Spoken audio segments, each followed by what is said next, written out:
அண்ணன் கூப்பிடுறாரு. வணக்கம் தம்பி. இப்படி வா. வணக்கம். பார்க்கணும்னு சொன்னீங்களா, என்ன விஷயங்க?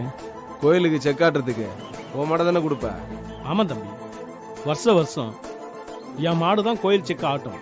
இங்க பாரு, இந்த வாட்டி உன் மாடை நீ கொடுக்க கூடாது. என்ன தம்பி சொல்றீங்க? இங்க பாரு, மீனாட்சி அவங்க பொண்ணும் என்ன ஆட்டுறதுக்கு அங்க வருவாங்க. அந்த டைம்ல செக் எடுக்கிறதுக்கு உன் மாடு அங்க வரக்கூடாது. புரியுதா? தம்பி, என் மாடை தவிர வேற மாடு கோயிலில் பூட்ட மாட்டாங்க தம்பி.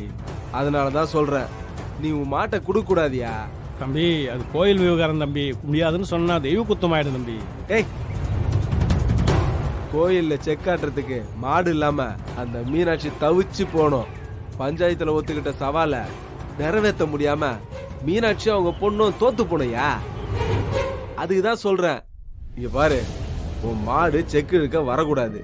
உனக்கு எவ்வளவு பணம் வேணும்னு சொல்லியா, நான் தரேன். புரியுதா? இந்தா அட்வான்ஸா வச்சுக்க. தப்பா நினைச்சுக்காதீங்க தம்பி. கோயில் செக் இழுத்தா புண்ணியம் கிடைக்கும். அதனால தான் நான் மாட்டையே கொடுக்குறேன். பணத்தை காட்டி என் மனசை மாத்த பார்க்காதீங்க. என் மாடு செக் இழுக்க வரும் தம்பி. நான் வரேன். யோ, ஏய், ம்? நில்லியா. வா வா, இங்க வந்து நில்லு. நீ உன் முடிவை சொல்லிட்ட, இப்ப நான் என் முடிவு சொல்லணும்ல. நின்னு கேட்டு போ. ஏய், அங்க பாரு.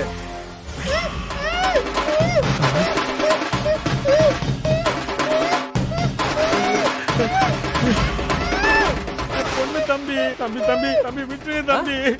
ஆமா, உன் பொண்ணுதான், இல்லைன்னா என் பொண்ணு. பண்ணிடாதீங்க, என் பொண்ணை விட்டுருங்க தம்பி, என் பொண்ணை விட்டுருங்க. ஏயா, பணத்தை காட்டி மனசை மாத்த முடியாதுன்னு சொன்னா என்ன சொல்ற? தம்பி பாவம் தம்பி, என் பொண்ணை விட்டுருங்க தம்பி. உன் காலில் நான் விழுறேன். இங்க பாரு, செக்குலுக்கு உன் மாடு வரவே கூடாது.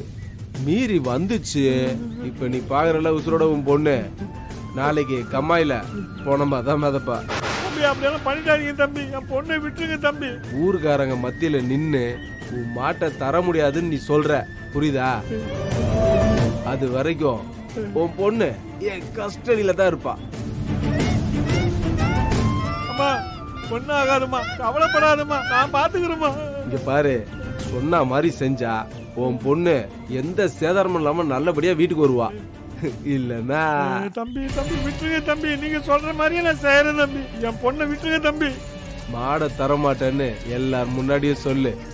அதுக்கப்புறம் உன் பொண்ணு தன்னால வீட்டுக்கு வருவா, புரியுதா? பணத்தால முடியாதுன்னு சொன்ன, சென்டிமெண்டால தான் முடியுது.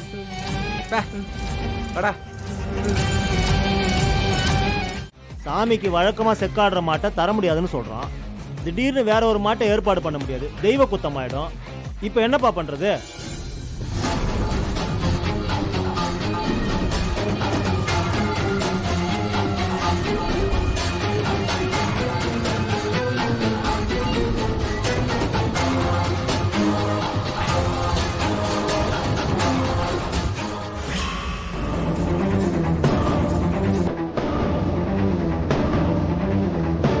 ஐயா, நாங்களே செக்க ஆட்டுறோம்.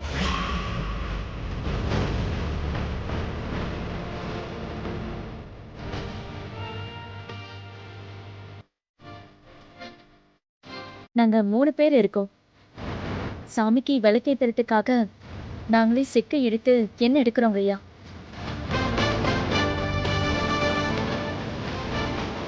சக்தி, ஒரு கை பாத்துருவோம். அம்மா, நீ ரொம்ப அழுத்தி சிரமப்பட வேண்டாம். சும்மா செக்க மட்டும் புடி, மற்றதெல்லாம் நாங்களே பார்த்துக்கிறோம்.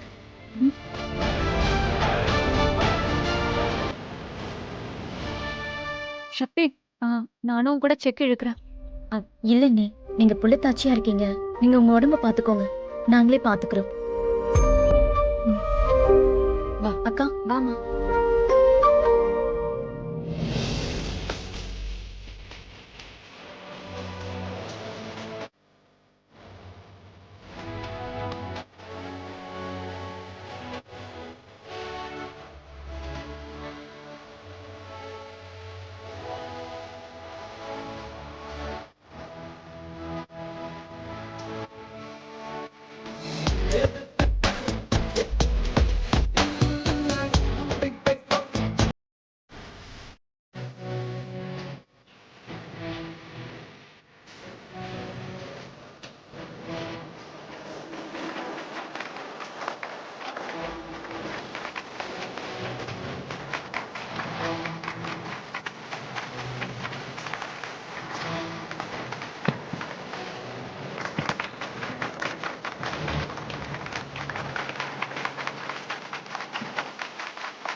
அவ்வளவுதான்.